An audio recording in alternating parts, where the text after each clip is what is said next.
Welcome back to our class, children. In yesterday's class, we learned the definition of force, and in types of forces, we classified forces into two categories. One is contact forces and another one non-contact forces. In contact forces, we have discussed four kinds of forces. Do you remember what are they? Have you revised the textbooks? The first one is, what is the first one? Muscular force. Second one, force of friction or frictional force. And third one, normal force. And fourth one, tension. Fourth one is tension. What is tension? When you stretch a rubber band or any string, the tightness along with the string is called as tension. See, you are watching a picture here. A ball is suspended with a string to an iron strand. So the tension acting upwards along with the string and gravitational force or weight of the body acting downwards. Okay, so the tension always acts along with the string, not only upward direction. If you are stretching in horizontal way a rubber band or any string or thread, so it acts along with the stretched part. Okay, so that is tension.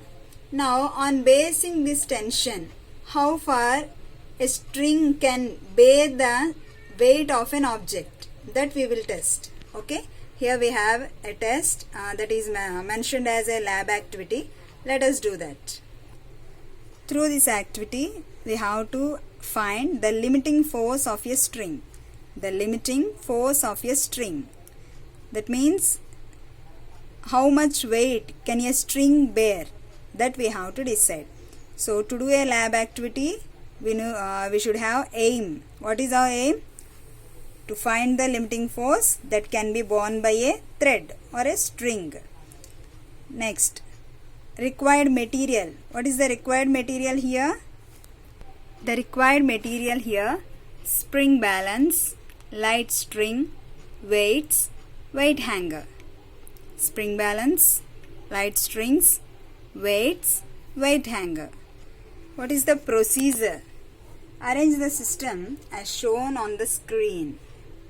Okay, now put some weight, for example 50 grams of weight, add to the weight hanger. Again increase the weight, and you have to check the reading and spring balance. Adding 100 grams of weight. See, we have to watch the reading also.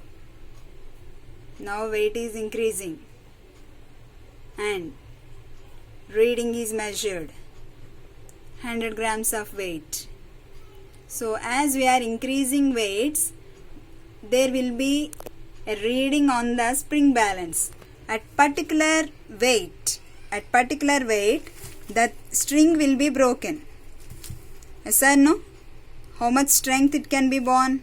So a particular weight it can be. So after crossing that limit, the string is broken. So at what force or at what weight the string is broken, that is said to be the limiting force of a string. At which weight the string is broken, that force is said to be as limiting force of a string. So through this experiment, we observed the limiting force, whatever the force we are applying on the spring balance or to stretch the string, so that force is mentioned as the reading in spring balance. So that force we called as limiting force. Okay, so when the thread is broken or when the string is broken, that is called as limiting force. So a thread has some limiting force, with that only it can be borne. Okay, let us discuss about the non-contact forces. Non-contact forces are classified into three categories. The first one is magnetic force, second one electrostatic force, and third one gravitational force. Magnetic force. To understand magnetic force, let's do an activity which is given in your textbooks. See, we have to take some needles and a magnet. Now, needles are getting magnetized. Do you know magnetizing? In previous classes, you learned magnetizing.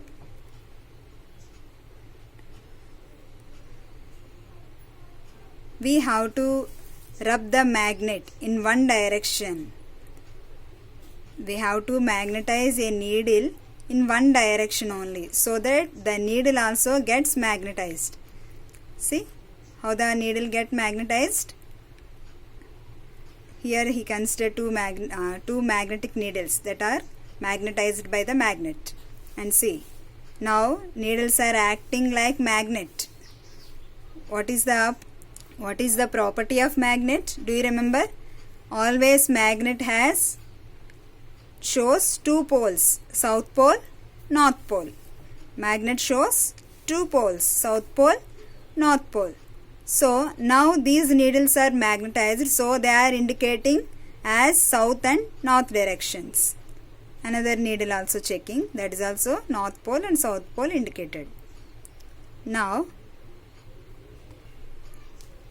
put thermocol balls, one side white color, another side red color. One direction is north and another one is south. So to understand well, to know the variation, which is north pole, which is south pole, so two different colored thermocol balls, not only red and white, your wish, whatever you may have, you can use. Now put them on a bowl of water. Let them float on the water.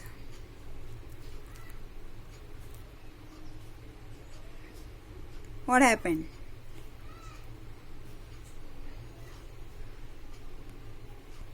See, now these two are attracted. North attracted south, south attracted north.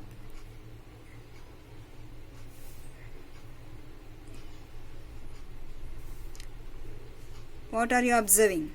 See, in one bowl they are repelling. They are moving away from each other.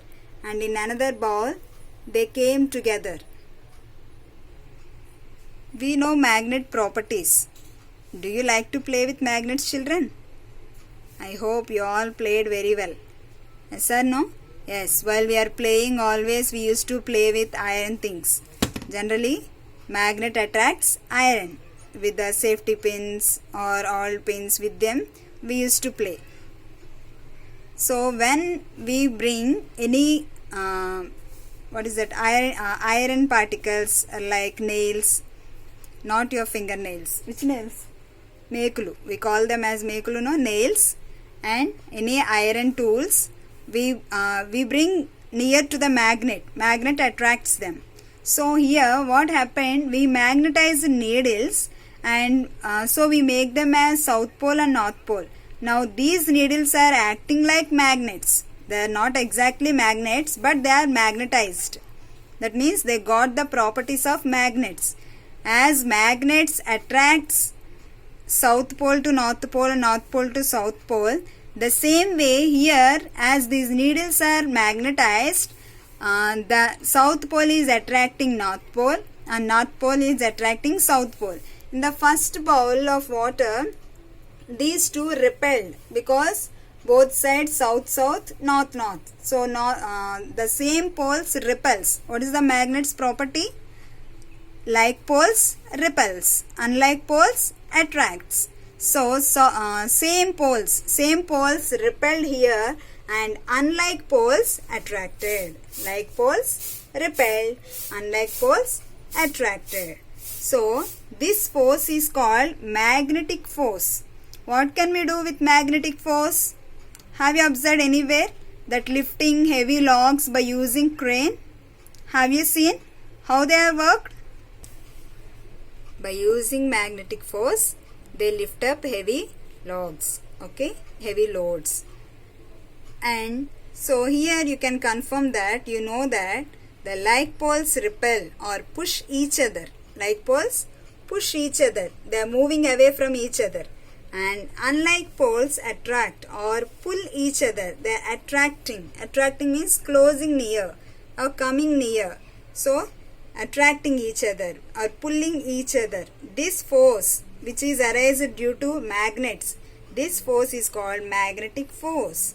So a magnet can attract or repel another magnet without contact. Is there any contact between them? Is there any contact? No. Now they came closer with the magnetic power. Before that they don't have any contact force. We didn't push them harshly, or we didn't take them closer, or we didn't take them move away far away. But what brought them near, or what throw them far? That force, the invisible force which is acting in between them, is magnetic force without contact. So it is an example of non-contact force. Let us see the next force.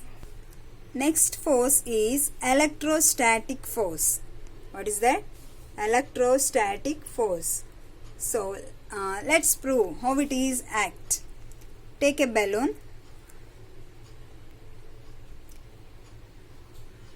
inflate the balloon, and tie the open mouth of the balloon. Now take a paper and make them into small pieces. Now rub the balloon with a polythene cover. Rub the balloon. In one direction we have to rub. Keep in mind, in one direction we have to rub. And now bring the balloon near to the pieces of paper. Don't touch the pieces of paper, but just bring them close. So see, you can observe here, the papers are flying and attracting towards the balloon. The papers are flying and attracted towards the balloon. The balloon is not touched them, but the papers closely they went and attracted towards the balloon. Because when we rubbed the balloon with a polythene sheet, so it got charged.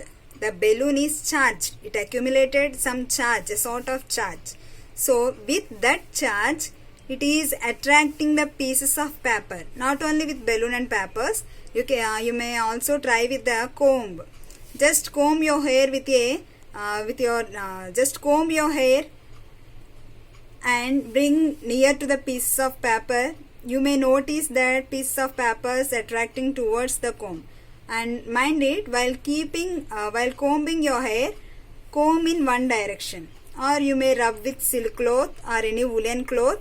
You may also find that. And even your refills also can be rubbed like that and can be tested like this. Okay, but be careful, don't touch the rubbed area, because as it is accumulating some sort of electrostatic force and some charge on it over the balloon or over rubbed part wherever we rubbing, so it is accumulating some charge. So when don't touch that area. Okay, this kind of force is called electrostatic force, because the force exerted by a charged body on another charged body is known as electrostatic force.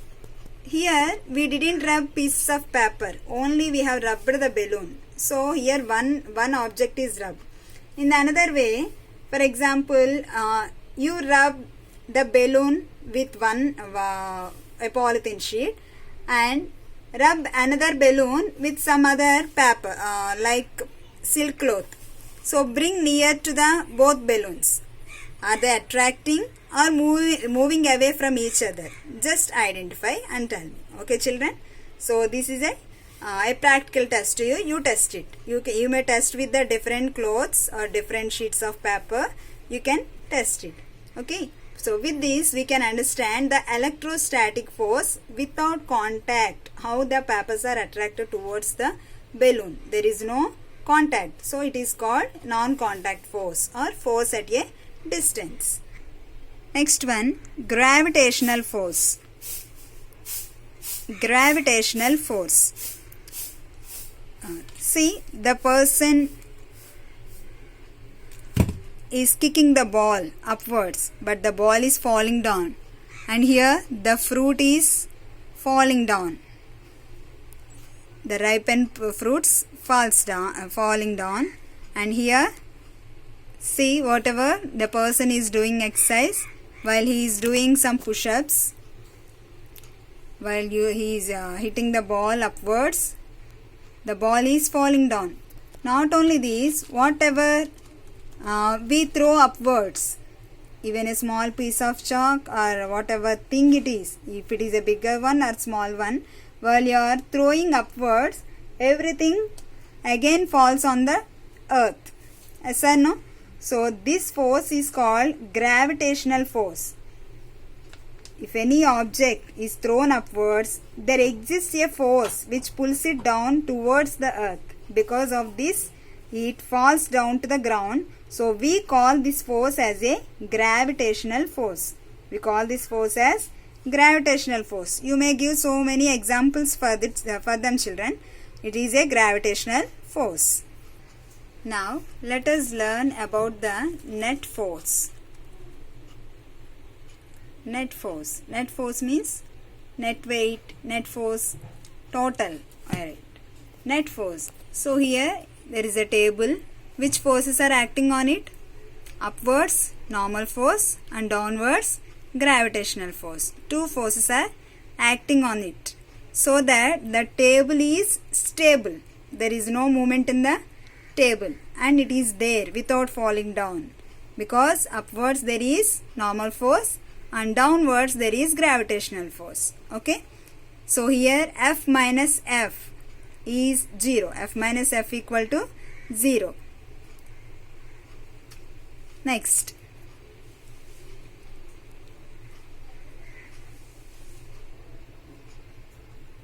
the sum of all forces acting on a body is called as net force. Here, see, a boy is pushing the table.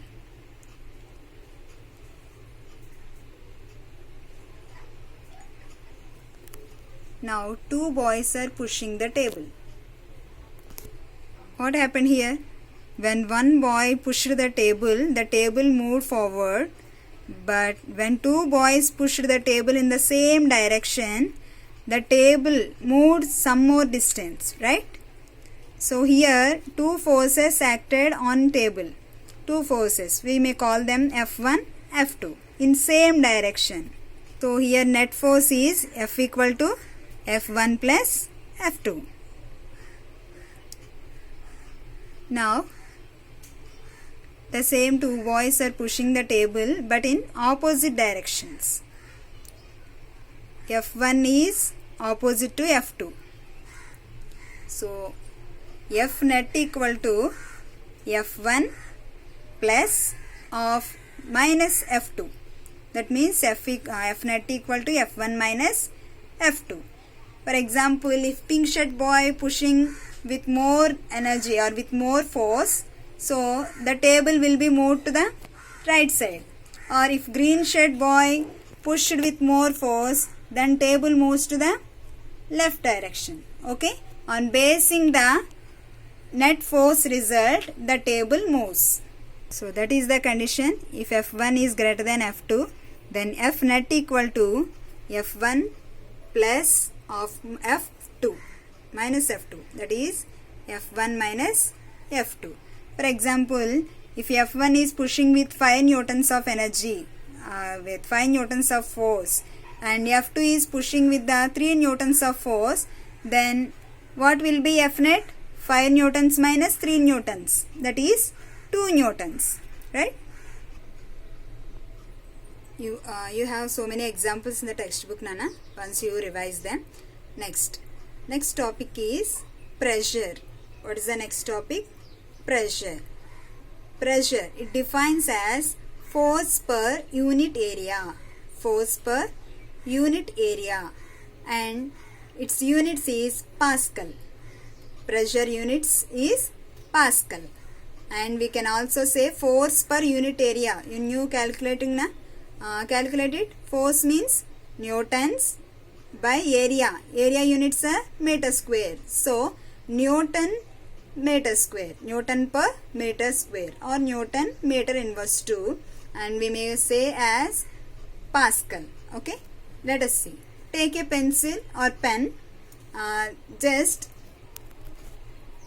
reverse the pen and just point on your hand. Make a tip on your hand.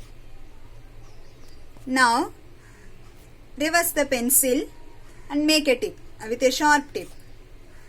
What did you notice? Is it pinched you? Is it hurting? Right.